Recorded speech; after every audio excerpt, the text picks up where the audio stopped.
CPKC, on en a déjà parlé. Il y a même une analyse sectorielle ici sur la chaîne, notamment, je pense, vous tapez analyse secteur, sur chemin de fer, Top Invest, vous allez trouver les vidéos en question. Donc, je rappelle ici que les analyses sectorielles, vous pouvez les avoir ici gratuitement dans la Top Newsletter. Le lien est dans la description de la vidéo. Donc, je vais aller assez rapidement ici pour celle-ci. Donc, c'est une fusion entre Canadian Pacific et Kansas City Southern. D'accord. Donc, je pense que c'est la troisième vidéo sur cette entreprise qui mérite d'avoir une place dans n'importe quelle watchlist. Qu'est-ce qu'on regarde? Stabilité aux croissances des revenus. Ici, généralement, c'est un business qui croît à peu près à 4% par là au niveau de l'inflation moyenne. Enfin, généralement aux alentours de 4%, on va le dire comme ça. OK? Donc, n'oubliez pas ici, je n'ai pas dit que l'inflation moyenne est à 4%. Ça, c'est pas véridique. Il faut aller vérifier ça. Donc, ici, le 12 000, l'accélération de la croissance est essentiellement due à une acquisition. Donc, ne vous dites pas que ça va continuer de l'autre. On aura à peu près le même niveau de croissance sur les années à venir. Non, non, non.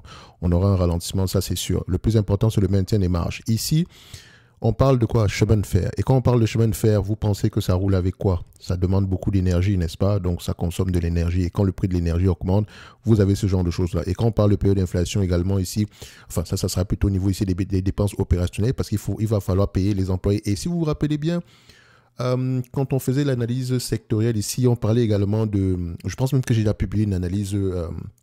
une note d'analyse sur une compagnie qui exerce dans ce secteur d'activité parce qu'on parlait également de... Il y avait également une... Comment on appelle ça encore? Il y avait également des grèves, d'accord? Les employés voulaient qu'on renouvelle la convention collective, etc. Dépendant donc, il y avait des négociations. Donc, dites-vous que c'est un secteur qui est impacté par quelques éléments ici, voilà, d'ordre à court terme, d'accord? Donc, ici... C'est uniquement, je pense, c'est uniquement lié à l'augmentation ici du prix de certaines matières premières, notamment le pétrole. Donc, on continue. Ça ne me dérange pas de le voir. Le plus important, c'est de savoir comment est-ce que le management va faire pour revenir à des niveaux qu'on a connus par le passé. Et comme vous pouvez le voir ici, la première chose, le premier élément de pricing power, c'est le maintien des marges. Ici, vous avez une augmentation des marges sur les dernières années. C'est un marché qui est pleinement consolidé ici. Donc, ensuite, on regarde la marge EBITDA. Même tendance ici, toujours la même question à les poser. Ensuite, on va comparer les net income et les free cash flow. Free cash flow, net income, est-ce que les deux parlent le même langage? Non. Et vous allez remarquer ici que la dépense en capital est très élevée pour ce type d'entreprise. Donc, quand on a des free cash flow depuis plusieurs années qui sont moins élevés que les net income, on doit se poser la question de savoir combien de fois les bénéfices je vais payer pour ce business-ci. Vous allez voir ici que le marché paye généralement 25 fois les bénéfices sur les dernières années. Très, très, très, très bien, n'est-ce pas? Mais personnellement, on va se limiter aux alentours de 17-20 fois les bénéfices si on exagère. Vu que c'est un marché en pleine consolidation, on va se dire ici qu'enfin, après la consolidation est presque terminée, hein, parce que je ne pense pas, ça va être compliqué de faire encore des acquisitions à partir de cette taille-là. Donc, vous allez vous dire ici que c'est une entreprise qui gagne peut-être 4 milliards aujourd'hui, mais en réalité, il n'y a que 1,6 milliard qui rentre dans les caisses. Et c'est à partir de ce 1,6 milliard qu'on paye la dette, c'est à partir de ce 1,6 milliard qu'on rembourse, qu'on rachète des actions et qu'on paye le dividende. Donc, dites-vous, ce n'est pas le 4 milliards en question que vous recevez totalement. Et la variation ici peut être due aux besoins en fonds de roulement ou bien également être due à l'augmentation ici de la dépense en capital, comme le CAPEX. Parce que pour relancer la croissance et pour relancer ici le processus de production, il faut dépenser de l'argent. Quand vous regardez ici le CAPEX par rapport aux revenus, on est plutôt stable. D'accord? On a un niveau de CAPEX par rapport au revenu ici. C'est même assez, je pense même que quand je vois ça, ça me stresse un tout petit peu parce que le CAPEX est plutôt stable.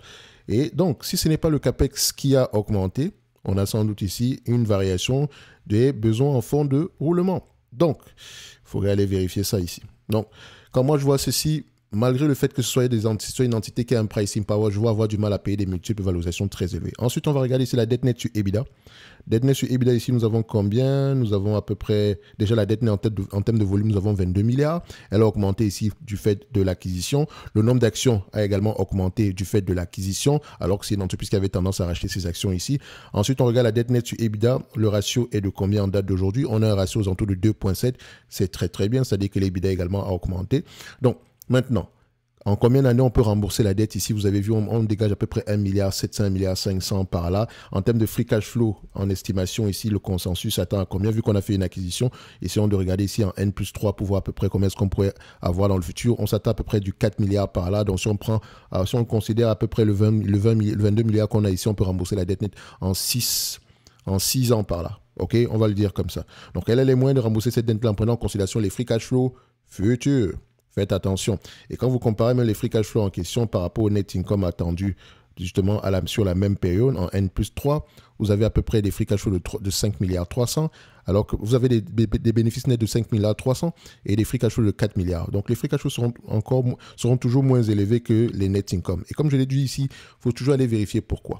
Et donc, en termes d'évaluation, quand je vais prendre ici les bénéfices nets comme avant d'appliquer le multiple ici, le PER qu'on va utiliser, je vais prendre un multiple de 20, d'accord? Même si le marché a tendance à payer des multiples très élevés sur les dernières années, dites-vous que tôt ou tard, on reviendra sur une certaine moyenne. Donc, si je prends 20 fois les bénéfices, et vous pouvez choisir de payer 25 fois les bénéfices, hein, donc ça ne me dérange, je ne serais pas étonné également que cette compagnie se négocie à 25 fois les bénéfices. Mais comme je l'ai mentionné ici, nous avons des free cash flow moins élevés que les bénéfices nets. Donc, ça a un impact sur la valorisation de la compagnie. OK? Donc, je préfère prendre la moyenne à long terme ici. Et cette moyenne-là à long terme est de 20. Cette moyenne est de 20. D'accord? Vous allez même voir que parfois, à certaines périodes, on se retrouve même à 17. Disons qu'on prend celle-ci, on est à peu près aux alentours de 20. Donc, je pense qu'à 20, on ne va pas vraiment surpayer. Comme vous pouvez le voir ici, très souvent, on a atteint les 20 fois les bénéfices. Sauf à peu près entre 2004 et 2011, on était à peu près aux alentours de 17 fois les bénéfices. Mais dites-vous que c'est un marché qui était en pleine consolidation. Or, la consolidation est de moins en moins possible en date d'aujourd'hui parce qu'on a quelques entreprises qui dominent ce secteur aujourd'hui. Donc, elles ont de plus en plus un pricing power. Donc, faites attention, ça peut avoir un impact sur les multiples de valorisation qu'on va avoir tendance à payer. De toutes les façons, vous utilisez 3 multiples. Moi, j'aurais pris 17, 20, 25. D'accord? En préférant ici le 20 fois les bénéfices. Donc, 20 fois les bénéfices par rapport aux bénéfices nets ici, en date d'aujourd'hui, on s'attend à peu près, c'est un business assez prévisible également, ok? Donc on s'attend à peu près à 4,44$ d'ici 2026, à 20 fois les bénéfices, ça fait 88$. Moins la dette nette en date d'aujourd'hui, c'est l'actuel, on a une dette nette de combien? Moins la dette nette actuelle, ça donne combien? Donc en quarterly, bon, quoi qu'on pourrait mettre en yearly, on a 18 millions, d'accord? 88 moins 18 ici, je pense bien c'est 88 moins 18, donc on sera à peu près aux alentours de 70$. Ça, c'est en payant 20 fois les bénéfices. Sur le marché, paye 25 fois les bénéfices, toujours avec le 4,44$ ici, 25 fois les bénéfices, moins 18$, on sera à peu près aux alentours de 93$ l'action. Donc, si je réfléchis du point de vue rendement par rapport au prix que je paye en date d'aujourd'hui, on me demande de payer 87$, un business qui pourrait me rapporter 4,44$ d'ici 2026. Ça donne un rendement de 5%. Ce qui m'encourage à dire ici que c'est une compagnie qui est juste correctement évaluée, point barre. OK? Elle est correctement évaluée. Donc, au prix actuel, on va se dire ici que c'est une entreprise qui pourrait être intéressante pour les gens qui recherchent des dividendes de manière de plus en plus croissant ici dans le futur. Donc, il y a de grandes chances que ces dividendes continuent à croître. Mais attention, en termes de free cash flow, on distribue des dividendes ici en prenant en considération les free cash flow. OK, donc dites-vous ici que on va se dire que ce ratio sera moins élevé si on prend uniquement ce dividende-là. Donc, pour moi, je ne dirais pas le prix n'est pas extraordinaire pour moi, mais on ne surpaye pas. Quelqu'un ne surpayerait pas à ce prix-là. Maintenant, à vous de voir si vous choisissez rentrer ou pas. Bon, vous savez, moi, je cherche ici du 8% de rendement par rapport à mon coût d'acquisition. D'accord, en prenant en considération une légère croissance. Donc, ça veut dire que j'aurais tendance à vouloir acheter cette compagnie-ci à 12, 15, disons aux alentours de 15 fois les bénéfices. 15, mais je préfère 12 fois les 12, disons 8% de rendement, c'est 12,5 fois les bénéfices. Ça, c'est ce que moi, je recherche.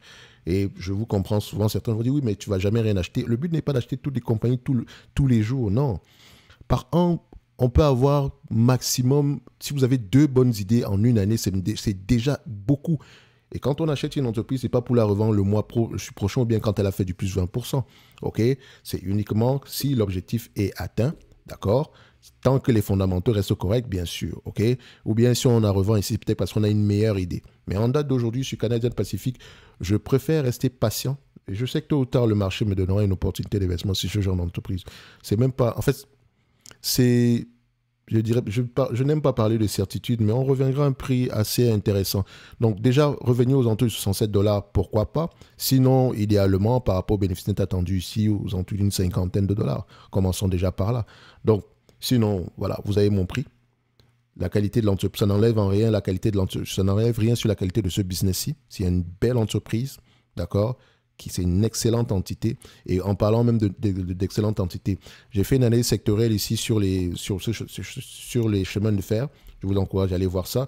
Il y a également une compagnie que vous pouvez aller regarder qui s'appelle Wabtec, Westinghouse. J'adore cette compagnie-là. Et ce sera intéressant d'écouter l'analyse sectorielle. D'accord? Je pense que les mêmes sujets sont encore d'actualité en date d'aujourd'hui, quoique je pourrais revoir ça assez rapidement. Mais voilà, j'ai pas trop de temps présentement. Bref, rendez-vous sur la prochaine vidéo. Merci.